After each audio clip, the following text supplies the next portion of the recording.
Are you guys ready for the Rob Carson Show podcast for May 31st, 2018? I think you better be.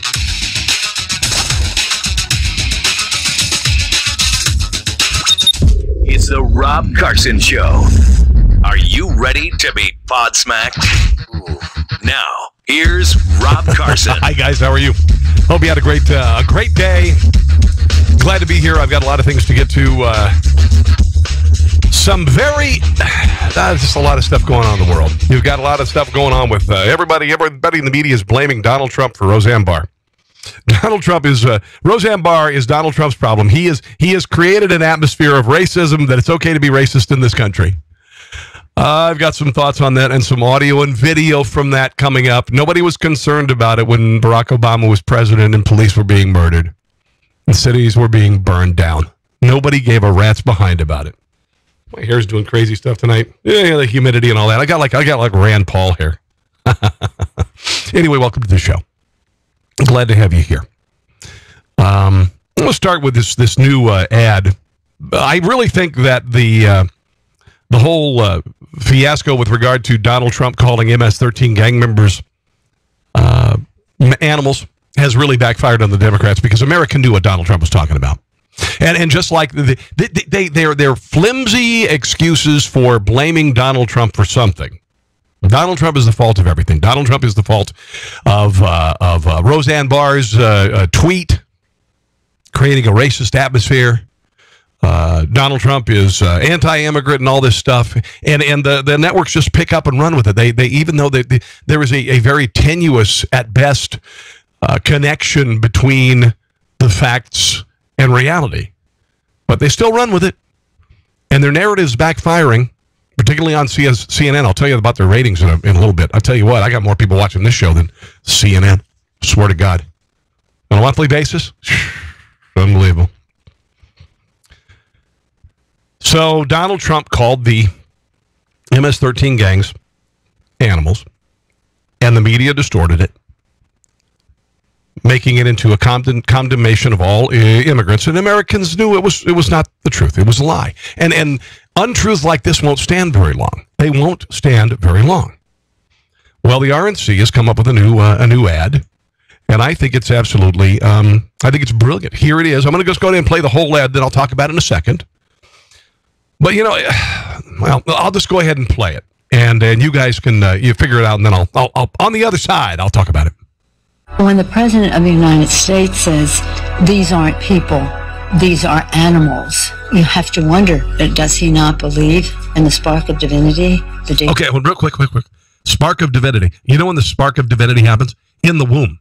And that's generally when Democrats would like babies to be killed. Dignity and worth of every person. We're all God's children. There's a spark of divinity in every person. We're talking about MS-13. Their motto is rape, torture, kill. I don't think embryos do that. I could be wrong. Was stabbed more than I don't think anybody's been ever raped or killed by a fetus. 100 times, decapitated, dismembered, and his heart was cut out of his chest and then thrown into a pre-dug grave. The two young men shown here kidnapped, sexually assaulted, and shot a 15-year-old girl, sacrificing her in the name of Satan. U.S. Marshals say the El Salvador native shot and The killed spark of divinity in every human being. a person in Texas, put the body in the trunk of a car, and lit it on fire. They say that's typical of the MS-13 gang. Calling people animals is not a good thing. Wow. Yeah, it's true. I mean, it's true, honestly. It's amazing the people who Democrats have compassion for. MS-13, Planned Parenthood, the spark of divinity. Dear God in heaven, how could you speak of divinity, you awful, awful, wretched, awful woman? Kill, rape, control. There was a serial killer near this area where I live near Kansas City. And he was, I can't remember what they called him, but his motto was bind, torture, kill. And that's what he did. Their motto, the MS-13 gang, is kill, rape, control. I want you to find the spark of divinity in that. I have said for years the Democrat Party is morally and intellectually bankrupt. And if you think that's going to cause a blue wave, which I think is horse crap, the Democrats are red as the day is long. But that's what they say. Unbelievable. Honestly. I just, what the hell? What in the hell are you thinking, you wretched, awful woman? You're not going to win the House. You're not going to take over the Senate. You're not. It's just not going to happen. Do you know why? Because the country's rolling. Because the country is rolling. Everybody says Donald Trump's a racist. He's the worst racist in the history of mankind because black and Hispanic unemployment is the lowest on record. He must sit there at night and go, what am I doing wrong? I wanted these black people to suffer. I wanted these Hispanic people to suffer. I wanted them to suffer, be out of work, because I hate them. I swear to God. Unbelievable. Donald Trump delivered a speech the other night. You saw it in Nashville. I just want to play a little of this because it kind of plays into this this compassion for MS-13 that the Democrat Party has. And honestly, they're always on the wrong side of history lately. They are always on the wrong side of history, intellectually and morally. Here's a little bit of Donald Trump in Nashville. If you want your schools to be safe, if you want your country to be safe, then you must go out and get the Democrats the hell out of office because there's no common sense. Yes. Saying that MS-3 gang members aren't animals is not common sense. And we're going to defend our borders, and we're going to fight hard on crime. By the way, if you're watching right now, will you do me a favor and share right now on social media? Share on Facebook. Share that this show is going on, because I've got a lot of stuff coming. Guys, I've got some stuff coming up. Van Jones blaming the moral collapse inside the White House for a rank bigot. Roseanne, I've got some audio. Don Lemon talking about this. All Trump supporters are racist. I've got some other stuff that's not racially. A California church is doing the most idiotic social experiment ever. I've got, I'm going to share this later, the Parkland Shooter video that they took of him. He took of himself, actually, the day of the shootings. And this is disturbing, but I want you to see it. So please, let's build the audience as the show progresses here, okay? Build the audience as the show progresses. And I promise you it'll get more entertaining by the minute. We're not going to let what's happened over the last long period of time. It's been going on for a long time. We have borders down 40%. And it's tough because our economy is doing so well, more people try and get in. Yeah. So it makes it even tougher. But the other thing is, we are going to protect your Second Amendment. You won't have a Second Amendment. Good. If the Democrats take over. That you is won't true. have a Second Amendment. That is true. You won't have a Second Amendment. Okay.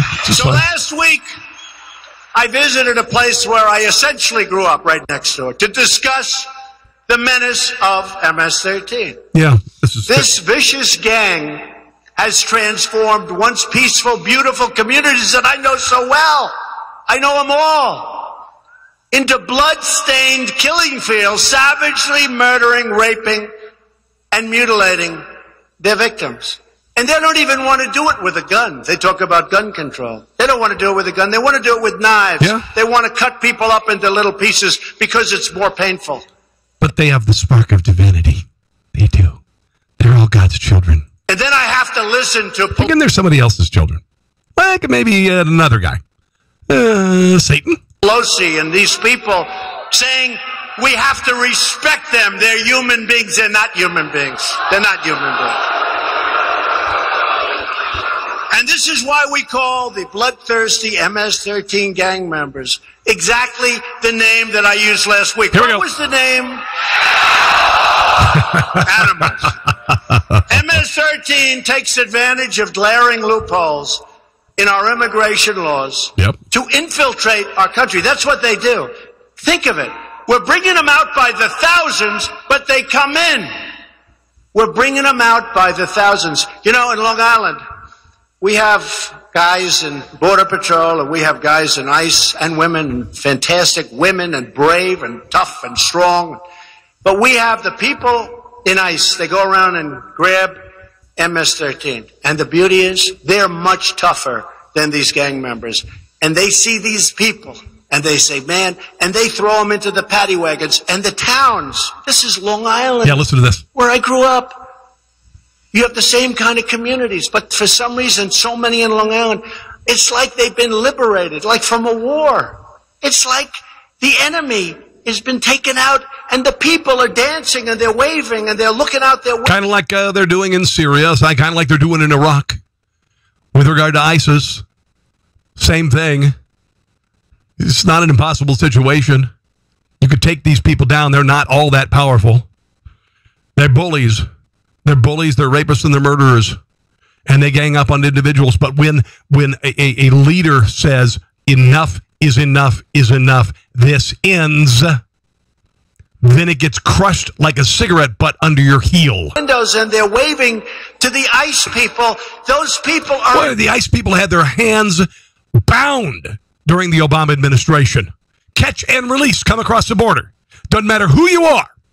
If you're, whatever, you are released into the fabric of society. You stay detained for a day or two, and then you are paid for bus tickets. You're gone. Unbelievable. And now we're finally enforcing the borders. Now we're finally recognizing the chaos of the last 8 years. And people are being liberated, not only here, but in Iraq and Afghanistan. Incredible, brave, tough people. They've been liberated. Terrible. If you would have told me 30 years ago, 20 years ago, that could happen to Long Island, I would have said, no way. But that's what happened. But think of it. It's like these towns have been liberated. Yeah. Okay, that's enough. Thank you. Thank you, Donald Trump. Appreciate it. But, that's what's happening. It's not impossible to do a show of force. You've got liberals in charge of Long Island, and their hearts are, and this is how twisted this has gotten.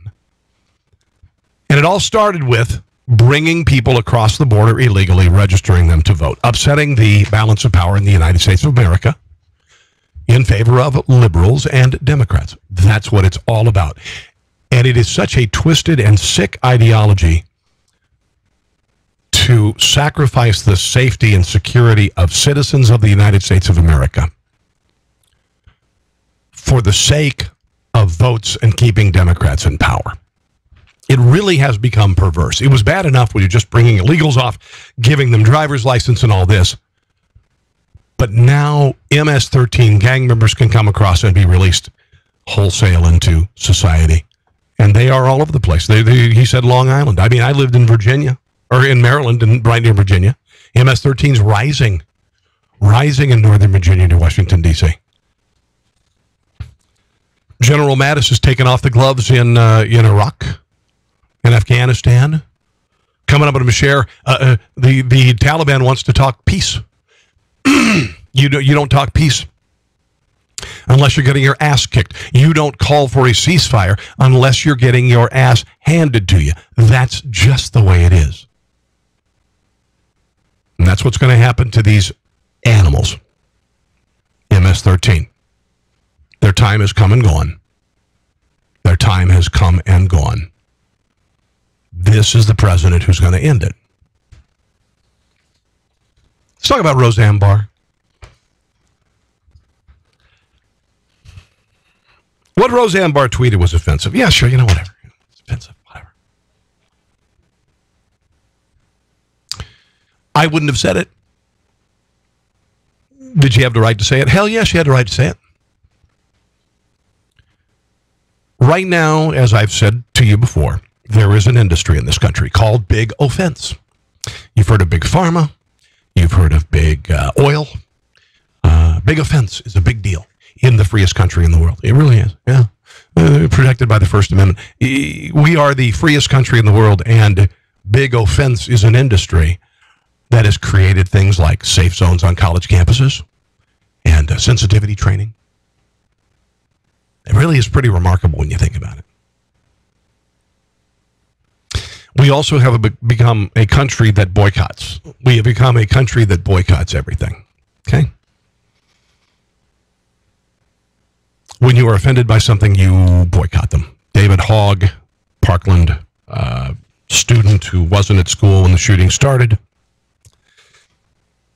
but because of his leftist tendencies, has been a leftist anti-Second Amendment tendencies, pardon for the chapstick, has become a hero of the left in this country, a hero of the left.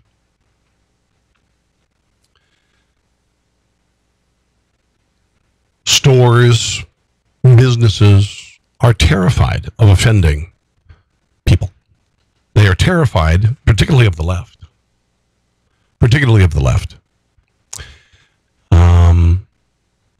Their propensity to just go after anybody they find offensive or are offended by. This Starbucks thing with a singular Starbucks employee calling the police on two men who were in a Starbucks drinking coffee and not drinking coffee, but just sitting there and using the bathroom. Whatever. I don't think you need to call the police on somebody like that unless they're belligerent and whatever. I thought that was a little much. I get that. But Starbucks, really, just self-flagellation. I mentioned this. It's just self-flag. They're beating themselves to death over this. And it's an overreaction. They're so afraid of being taken down by big offense. Now, you're saying that conservatives didn't like the fact that NFL players kneeled or sat during the national anthem. It is offensive to those who have served. Here's the difference.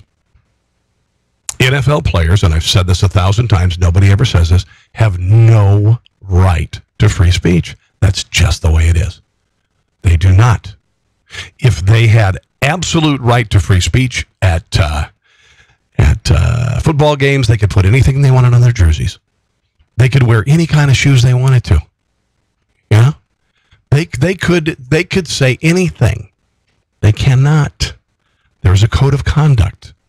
When you are on the team bus going to a game, you wear a suit and tie. You cannot wear T-shirts. You cannot wear Black Lives Matter shirts. That's just the way it is. Why is nobody offended about that? The NFL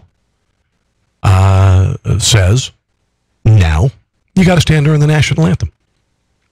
Okay? You do it because that's what your boss says. That's what it is. You have no frickin' right to kneel or sit during the national anthem. It's the same as not wearing the shoes or deciding you're going to wear some sort of an emblem on your shirt that's different than everybody else's. You decide you want to put a sticker on your helmet for Black Lives Matter. You decide if you want to put a sticker on your helmet in support of Donald Trump. They're going to throw your ass out of the game, and they're going to find you. That's just the way it is. There've got to be some rules. And now that the NFL has said you've got to stand during the national anthem, tough titties. You stand. That's what you do. You stand because your boss effing told you to. I go to a car dealership, Hendrick Toyota Miriam, and I love it. I have to wear a shirt that says Hendrick Toyota Auto Group right here. Black pants, black belt, black shoes. That's it. If I don't, I get reprimanded and I am told, go home and change. Where are my free speech rights? My free speech rights. Yeah, I want to wear a shirt that says, make America great again. No. Get your ass home and change your shirt or you're going to be fired. Now, they haven't said that to me. Because they're their rules. I am honored by their employment. I don't call them slave masters. I don't call them names. I say, okay, these are your rules. I'm going to follow them. You're at McDonald's. You're working the drive-thru. You cannot say, hey, welcome to McDonald's. What the hell do you want? If you do, and the manager catches wind of it, you will be at least disciplined and most probably fired. Bye. Bye-bye, free speech rights. You have no rights to free speech at work. You don't. Sorry. Worked in radio since 1990. I don't even know where to start with free speech restrictions there. You know, and it's fine because you carry the weight of the company on your shoulders. And if you offend and you drive listeners away, they will fire you. And they have some standards. There are things called community standards. That's just the way it works. I can't go on the radio and go, F, you, SOB, suck this, you know, yeah. No. They have the license. We have to have a community standard. I wouldn't do that anyway. Never would. I never said a curse word on the radio. I don't think, maybe one time I said a curse word on the radio. Never said the big one. Roseanne Barr is hitting back about the cancellation of her show. Said, I deeply regret my comments from late last night on Twitter. Sorry for making a thoughtless joke that does not reflect my values. I love all people, and I'm very sorry. Today, my words caused hundreds of hardworking people to lose their jobs. Yeah, you're right. Also, sincerely apologize to the audience that has embraced my work for decades. I apologize from the bottom of my heart. Hope you can find it in your hearts to forgive me. She tweeted a short apology on Twitter. Don't feel sorry for me, guys. I just want to apologize to the hundreds of people and wonderful writers and talented actors who lost their jobs on my show for a stupid tweet.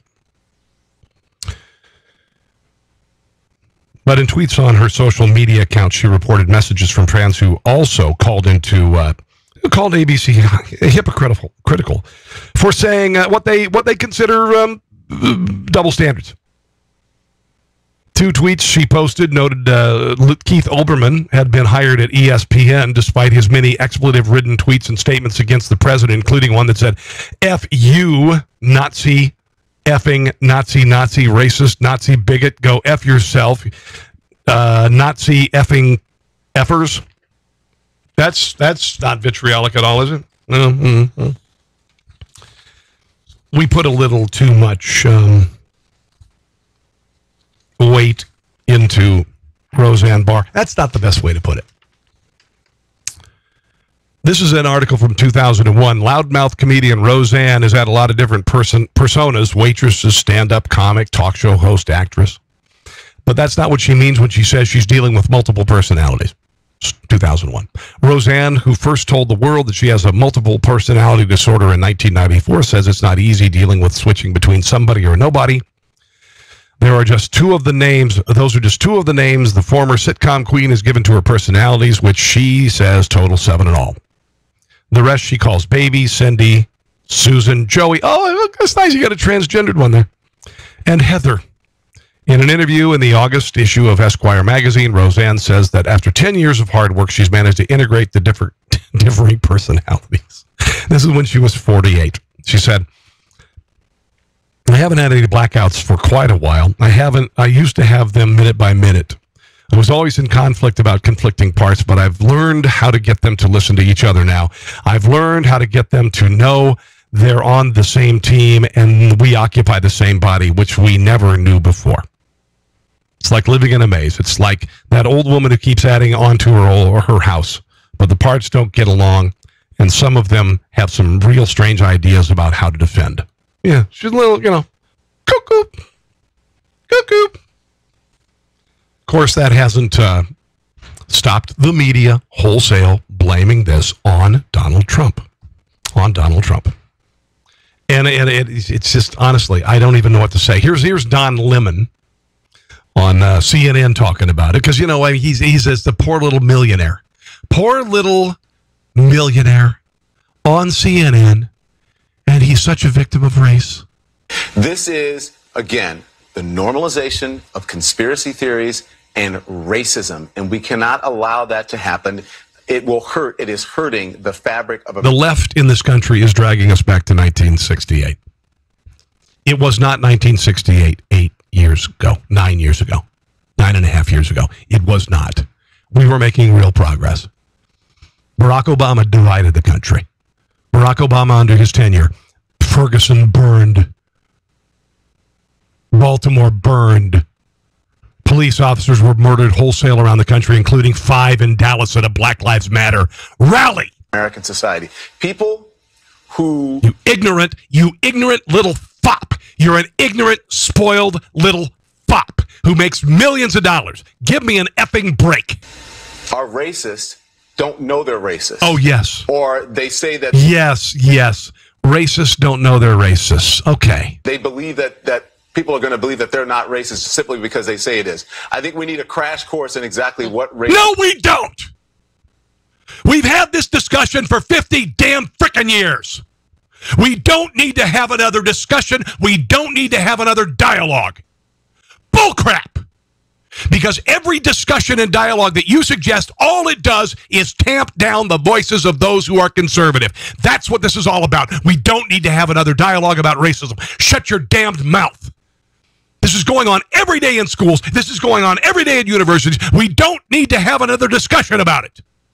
It's not 1968, but you're dragging us back to it. Sorry. I get a little worked up about this crap.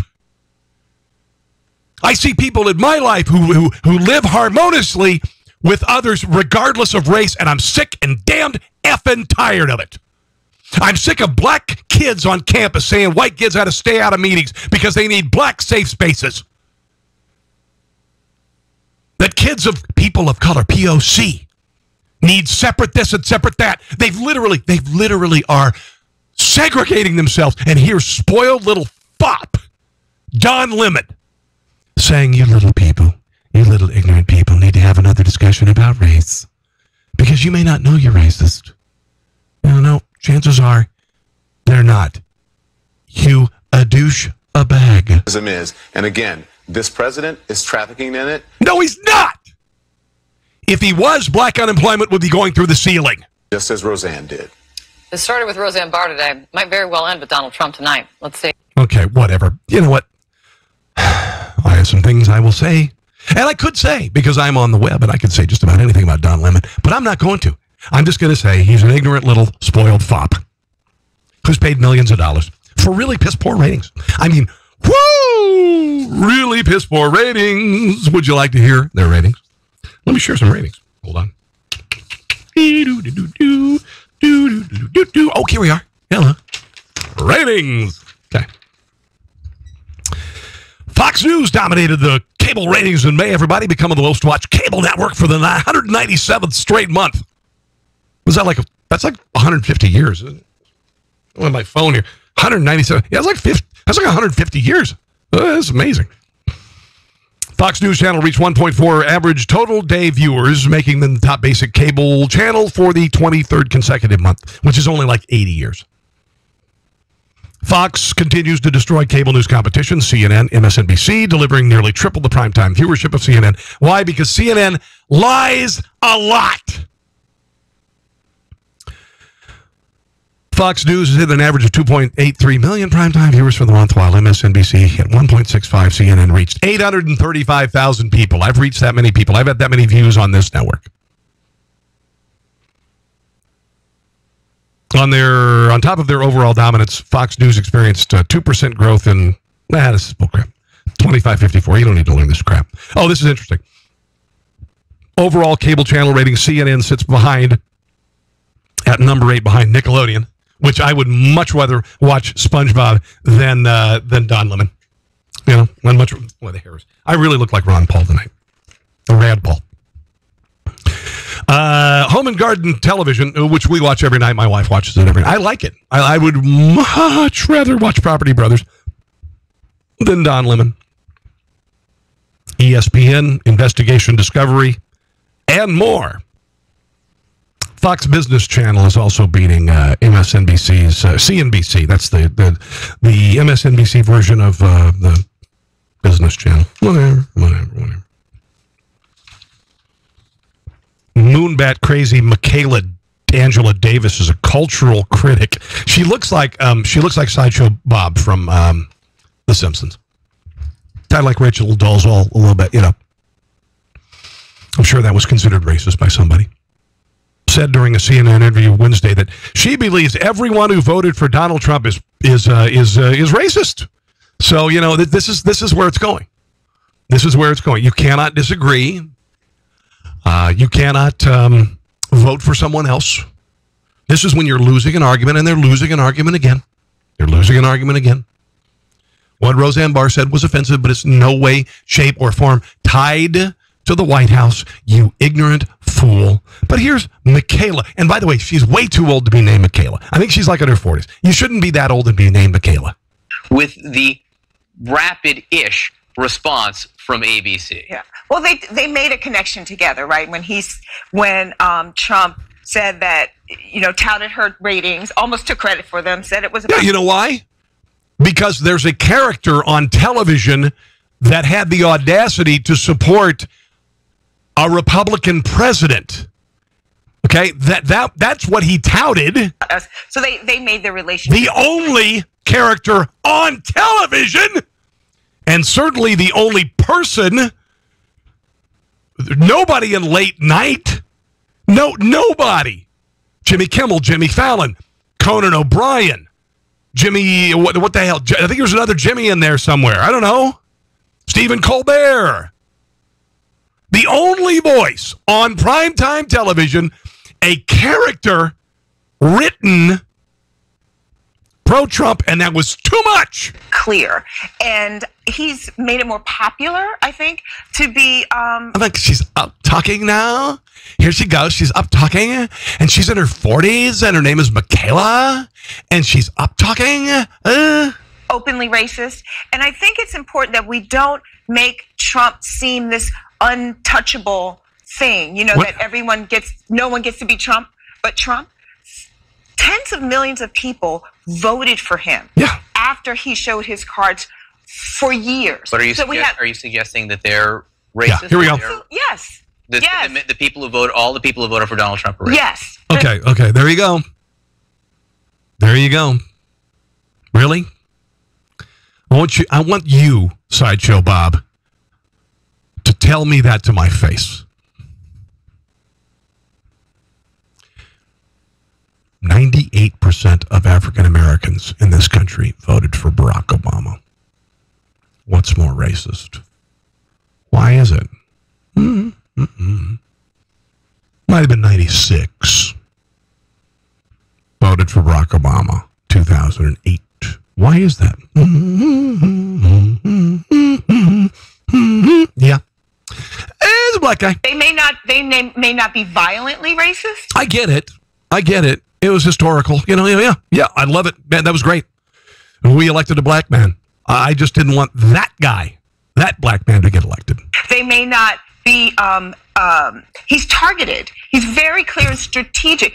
Look, This woman has got her panties in a wad over racism. She lives every day thinking about racism, and she's calling people who just voted for Donald Trump because they liked he's a hawk on defense. He is a patriotic American. He's pro-life. He's pro-business. He wanted to cut taxes. But you know what? All of that makes you a racist. Because if you are for higher taxes, if you are for bigger government, if you are for regulation, if you are for killing babies in the womb, then that makes you not racist. No, it makes you a liberal.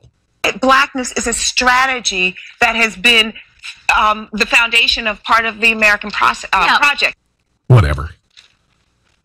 I'm so tired of this crap. I am just effing tired of being called names. I'm tired of being called names for a variety of reasons. I'm tired of being told that because I'm a white guy, I'm privileged. Even though I grew up on a farm, I wouldn't say we were poor, but we did get government cheese.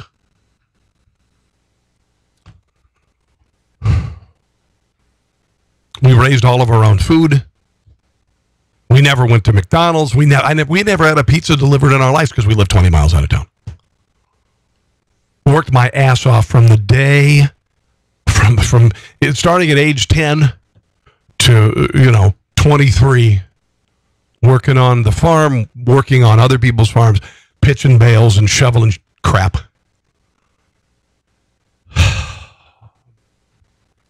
Tired of being called names, There are a lot of people who are just tired of being called names. Tired of just because of who they voted for, they're being called a racist. Give me a frickin' break, dear Lord. Van Jones, communist. Former Obama administration green jobs czar, communist. Talking on CNN's newsroom about the moral collapse inside of our political system. for Roseanne Barr's derogatory tweet about Valerie Jarrett. Here's Van Jones once again reaching. He's so smart and yet so stupid at the same time. Van Jones.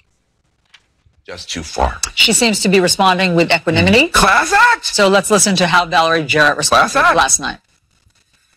Hold on. Allison Camerata used a 5-syllable word. Equanimity. I haven't even heard of that word. Well, first of all, I think we have to turn it into a teaching moment. Oh, there we go. This is what liberals say when they want to make you feel like crap. I think we need to make this into a teachable moment because you people who voted for Donald Trump are ignorant. And so we need to teach you. We need to teach you. Kind of like the Starbucks employees were taught for 3 hours during a close down of all their stores to talk about racial bias and other types of bias. It's a teachable moment. You know why it's a teachable moment? Because Roseanne Barr and Donald Trump voters are ignorant, according to her. So they need to make it into a teachable moment. You know what? I've been taught enough about racism. I'm not a racist person. I don't need to be taught by you. All the people out there who don't have a circle of friends and followers who come right to their defense. Yeah, and you are a protected individual. You are a multi-millionaire. You are part of an elite. You drive around in motorcades, all of these things. You poor little thing, some dingbat 7-personality comedian decides to tweet about you. You know, really, are you that butthurt? It's the person who's walking down the street minding their own business and they see somebody cling to their purse or want to cross the street. Whatever. Those ordinary examples of racism that happen every single day. Yeah, and then there's the overt racism that happens on campus that says that white people can't attend people of color events. Or Evergreen State University that asks white people to leave the campus for a day. Or the countless tweets and comments by people like Whoopi Goldberg. That's the overt stuff. Here comes Van Jones. He's a genius. He's a communist. He's a guy who supports, he supported the ideology that killed 100 million people around the world last century, and he was still a hardcore communist when he was brought into the Obama administration, ultimately drummed out when people discovered how incredibly dangerous and ignorant this man is, even though he wears really cool suits. Valerie Jarrett, eyes on the prize, mission focused. She left the White House. She's out there still doing mentorship, supporting causes. And I think people... I wish I could do that for a living. Wouldn't that be nice? Instead of having to go work at a car dealership or, I don't know, go work the fields or go into a coal mine. It'd be kind of nice, wouldn't it? Driving a motorcade to work and get paid $50,000 a speech. Wouldn't that be... Gosh, she's such a victim of racism. Get depressed when they see a Roseanne Barr and you see the president not saying anything. But let's not forget... People don't get depressed on the left. They don't. They feed on it. The good news is you got good people out there, whether it's the people who came to her defense or Valerie Jarrett herself, who's actually worthy of that kind of defense. So, and we need red state voices on the air with the same kind of class and dignity that you see from a Valerie Jarrett, not a Roseanne Barr. She's playing victim, doofus. She's playing victim. She talked about this being a teachable moment, and John and I are experiencing that this morning because we've had all God, she's such a sellout. These conversations this morning about what this means. What does it mean that corporate America seems to be having a zero-tolerance policy while the White House certainly does not have a zero-tolerance policy about conspiracy theories and, you know, what conspiracy theories are you talking about? What so many people hear as dog whistles. Yeah. Oh, the old dog whistle thing. Yeah, the old dog whistle thing. Or racism. Here we go. There's been a collapse in our political culture. Really? 3 years ago, Trump came down the escalator, said stuff that was completely offensive to in the ears of most people about the Mexican community. Really? And we've just been in free fall ever since. Really? And usually you want the president to draw the line. The president crosses the line every day. So it does seem that corporate America and the culture are stepping up to fill that void that has been left by this collapse in our political system. Really? When did all the police... the killings, the assassinations of police officers happen? When did the riots start? When did Occupy, a violent, smelly, awful, movement start? Huh? When did the Antifa start? Really, Van Jones? Really? I swear to God, that leftists and Democrats have sold their souls down the friggin' river. Anything to tie Donald Trump to any negative. Roseanne Barr, 7 personalities, tweets something stupid, and it's Donald Trump's fault. And it's the collapse of the culture. Really? I don't know. I think standing for the anthem and people being proud and people being employed and the United States once again being strong in the world, and North Korea saying they're going to give up their nukes, and ISIS being crushed in Syria, and China coming to the table to address the disparity with regard to trade, and I could go on and on and on. Just so broken. These people are so broken. Sarah Sanders, here she is talking about, somebody asked her, said, what was it? Has the president spoken to Roseanne Barr, who we know has been a longtime friend of his? Why did he choose to address the ABC apology instead of the underlying issue of concern about a racist comment that she tweeted out? Here's what Sarah Huckabee Sanders had to say. Pointing to the hypocrisy in the media, saying that the most horrible things about this president, and nobody addresses it. Where was Bob Iger's apology to the White House staff for Jamel Hill calling the president and anyone associated with him a white supremacist? To Christians around the world for Joy Behar calling Christianity a mental illness. Where was the apology for Kathy Griffin going on a profane rant against the president on The View after a photo showed her holding President Trump's decapitated head? And where was the apology from Bob Iger for ESPN hiring Keith Olbermann after his numerous expletive-laced tweets attacking the president as a Nazi and even expanding Olbermann's role after that attack against the president's family? This is a double standard that the president is speaking about. No one is defending her comments. They're inappropriate, but that's what the point that he was making. There you go. Yay, Sarah. Go, Sarah. Go, Sarah. Sarah kicks butt. Go, Sarah. Go, Sarah. Yeah, that was good. That was nice. I think we're having a nice show, aren't we? Are you having fun? I hope you're having fun. I hope you're sharing on Facebook. Share on Facebook. Make the ratings grow. You might be able to make a living at this. Well, you never know. Might be able to make a living at this. Got a lot of great talent.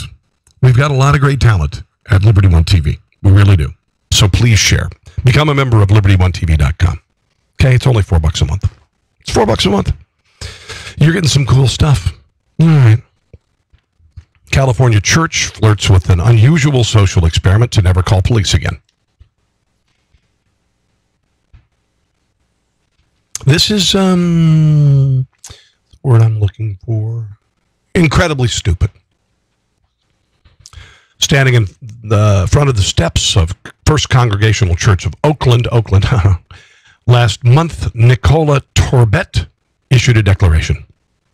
We can no longer tolerate the trauma inflicted on our communities by policing. Torbett, a white, guilt-ridden parishioner, I just added that, said in front of the churchgoers who held photos of African Americans shot dead by law enforcement, the church, she promised, would never call the cops again. In nearly every circumstance, dozens of members had agreed to do the same. Torbett said, how do police help? They often don't. So why, especially as white people, why call them? Oh, this is glorious. I mean, this is even better than no gun zone in front of a school. No gun zone in front of a business. Because what you're doing is you're telescoping two things. A, we don't have any guns, so we can't protect ourselves. And B, you can come in with your gun and kill us all. Yeah. And now, what are we doing here, kids? We're not only saying that we don't have guns. We're saying that we won't call the police. We won't call the police. So, about 3/4 way through the mass, we passed this thing called the collection plate. There's a lot of money in that. That's literally, it keeps the lights on, pays the bills and all that, and it's right there in a basket. It's right there in a basket. So just listen. We're not going to call the police. Come in with a gun, hold us hostage, take the money, and we won't call the police. But you know, that's not what it's all about. That's not what it's all about. They call it divesting from police. The church is part of a tiny but growing movement among liberal houses of worship around the nation, making similar vows. They include another church in Oakland, one in San Jose, and one in Iowa City, Iowa. It's mostly white ministers and majority white congregations who are guilty about, or who feel guilt about everything. They have white guilt. Comes at a debate over racism, stereotypes, and the role of law enforcement hit universities, businesses, and neighborhood councils across the U.S., and it's all a giant lie. All a giant lie to cover up for Ferguson and what happened there. At First Congregational Church, part of the United Church of Christ denomination, the decision to avoid police has generated a variety of responses. Elsewhere in the nation, churches have scoffed. Conservative media have accused the Oakland Church of being anti-police. Questions at commitment to safety. Some nearby houses of worship, including a Presbyterian church and a Reconstructionist Jewish synagogue, have asked to become targets. I mean, asked to join. Why can't we resolve our issues amongst ourselves? We need to be there as a community for one another so we can provide safety for our congregation without police. And these are people who wouldn't carry guns. They wouldn't have a gun in the church. But they're not going to call police. But they're saying that the ban wouldn't apply if there was a shooting or other life-threatening violence. So you only call the police when you need them. Otherwise, you hate them. Otherwise, you hate them and you scoff at them and all that stuff. You do. First Congregational Church began 158 years ago. At most, a few dozen people usually show up for Sunday service. Members are largely lesbian, gay, bisexual, transgender, and queer. About half are white. Its leaders are mostly women, many of whom work for nonprofits, social work, and education. Because there's no paid pastors, members take turns preaching and making all decisions collectively. God, I would kill myself if I had to go to one of their services. The policy was put on its website during Holy Week. It said, no more state-sponsored crucifixions in the name of safety. You know what? Screw you. Screw you! If you only want to pick and choose when you call the police, screw you. Protect yourselves, you morons. You leftist. I mean, honestly, self-loathing, awful, twisted up individuals. I love the fact that they eat themselves. I wasn't making a reference to, the people who go to church. By the way, the John Nicholson, U.S. commander in Kabul, Afghanistan, a number of channels of dialogue have opened between the various stakeholders in the peace process, saying basically that the Taliban wants peace. They're showing interest in peace talks. Okay? Well, what you're seeing right now is a lot of diplomatic activity and dialogue occurring off the stage, and it's occurring at multiple levels. So you see mid-level, senior-level Taliban leaders engaging in it with Afghans. You know why? Because they're getting their asses kicked. That's why. U.S. officials have talked up the proposals for peace many times over the course of the 17-year war in Afghanistan, only to be disappointed. Donald Trump announced last August that he was committing to winning the war with a revamped strategy, and we are not waiting for them to shoot at us before we shoot back. We shoot first, we kill them. That's what's working. Inside the Taliban, there's a robust dialogue, which is like, oh, please don't kill us, please don't. Underway with regard to whether and how to end the war. He asserted there are many points of intersection between Taliban and Afghan proposals for pursuing peace. This is what leads me to the conclusion that there's tremendous potential to advance the reconciliation dialogue. No, there isn't. You kill them. You kill them. They are murderers. They beheaded people in soccer fields. Screw the Taliban. Kill them all. There are no peace talks with these douchebags. There's no peace talks with them. You crush them. You destroy them. You end the ideology. It is a murderous 7th century throwback ideology. You kill it. That's it. And again, I don't want to go any further. My diplomatic colleagues are the ones that are involved in this, and their ability to be successful depends in part upon the confidentiality of the process. I have a feeling that George Mattis doesn't agree with this. I could be wrong. I could be wrong. I want to share a video with you that is disturbing,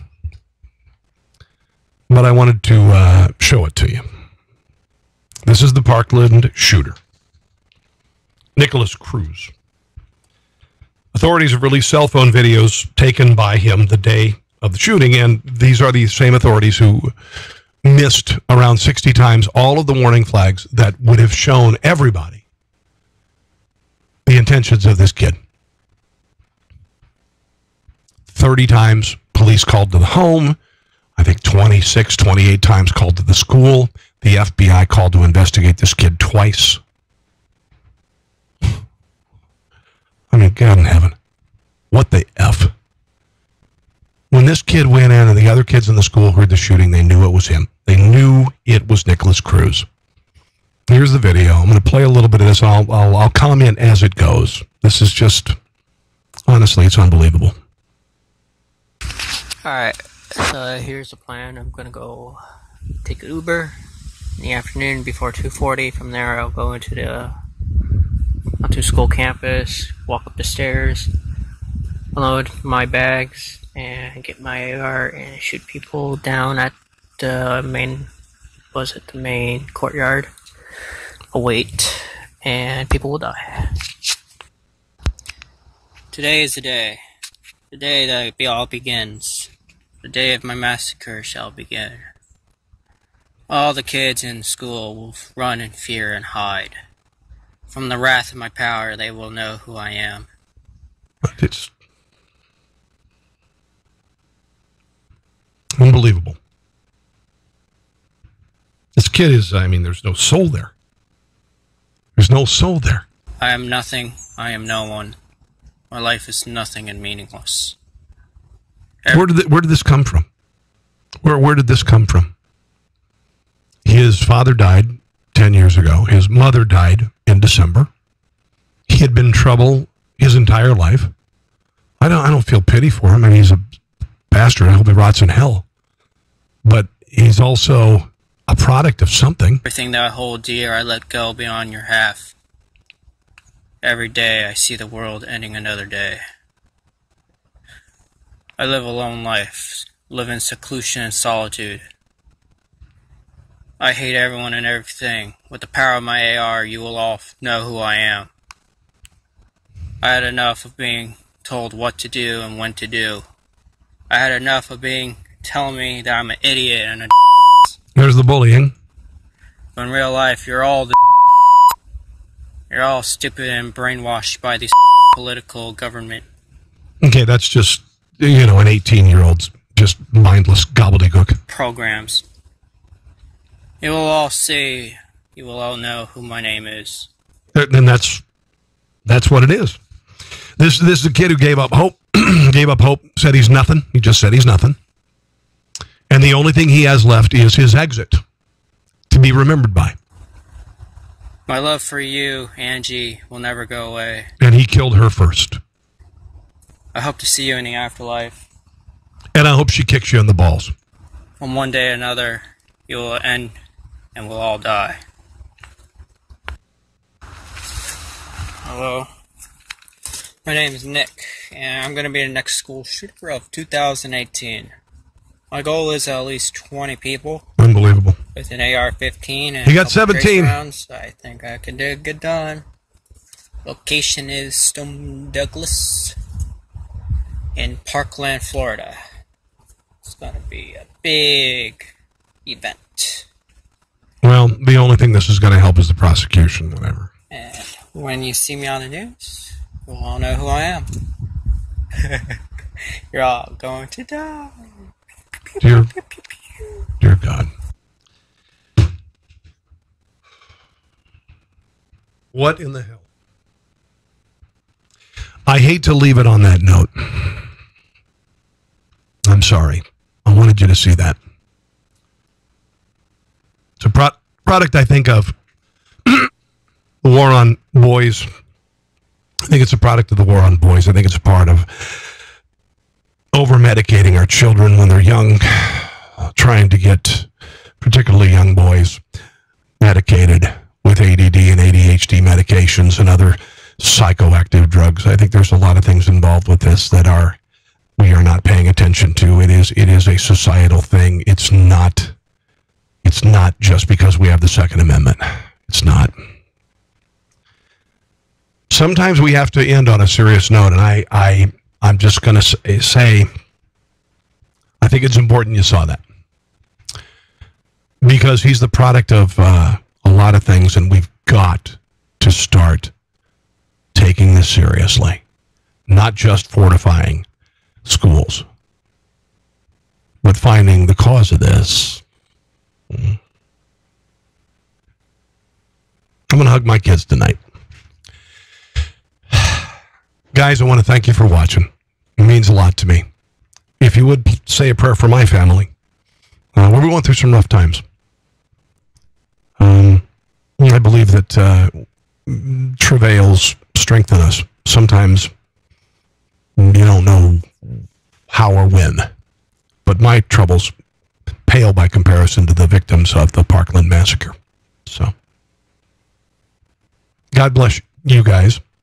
Thank you for watching today. Please share on social media. If you get a chance to download my podcast on iTunes or a SoundCloud, I'd greatly appreciate it. In the meantime, have a glorious day, and I will see you again tomorrow. Bye. Thanks for listening to The Rob Carson Show. Friend him on Facebook at Carson Show, on Twitter at Rob Carson, and on Instagram, I think Facebook and Twitter are enough for now. We'll see you soon.